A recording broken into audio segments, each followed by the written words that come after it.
নমস্কার, আমি আরেকটা ছন্দ লিখে এনেছি, নারী শক্তি আমার ছন্দর নাম। আর নারীই দুর্গা রূপ নারীরই হয়। আর নারী তখনই অবলা থাকে যখন সে নিজের শক্তি, নিজের ক্যাপাবিলিটিকে বুঝতে না পারে, চিনতে না পারে। যখন সে নিজের শক্তিকে চিনে যায় তখন সে দুর্গা স্বরূপ ইয়া মা দুর্গার সমান শক্তিশালী হয়ে যায়, একটা মহাশক্তি হয়ে যায়। তাই স্টার্ট করি আজকের আমার আরেকটা ছন্দ। যদি কোনো ত্রুটি হয় আমাকে অবশ্যই বলতে পারো কমেন্ট করে, আমি ওটা অবশ্যই ঠিক করে নেব। স্টার্ট করি তাহলে। কেন নারী তুমি ভাসাও, কেন নারী তুমি ভাসাও, শক্তি তুমি তোমার জাগাও, শক্তি তুমি তোমার জাগাও। দুর্বল কেন তুমি মানো নিজেকে, দুর্বল কেন তুমি মানো নিজেকে। দেখাও তোমার মনোবল নিজেকে, দেখাও তোমার মনোবল নিজেকে। শক্তি তোমার ভিতরে আছে, শক্তি তোমার ভিতরে আছে।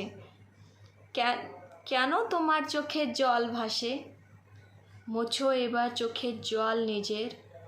হও এবার শক্তি নিজের, অবলা নয় তুমি সবলা নারী। উজ্জ্বলতা করে নাও নিজের ভিতরই, দুর্গার মতন হও এবার। নাশ করো মনে ক্লান্ত এবার। জীবন ধারণ করার শক্তি তোমার আছে, পালন করার শক্তি তোমার। জীবন দায়নি শুধু গঙ্গা নয়, জীবন দায়নি নারী তুমি আছো। সেই জন্য নারী তুমি হো মা। আর দুর্গা কালী দেবীকে পৃথিবী ডাকে মা বলে। মা মা শব্দটাই সব থেকে উপরে, সব থেকে বড় শব্দ। মা দুর্গা স্বয়ং দেবীকেও মা বলা হয়, আর নারী স্বরূপ স্ত্রীকেও মা বলা হয়, নারী স্বরূপকেই মা বলা হয়। এজন্য নারীকে কোনো দিন অবলা মনে করতে নেই, সে একটা দেবীরই রূপ হয়।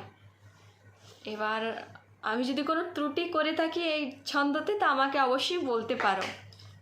Thank you.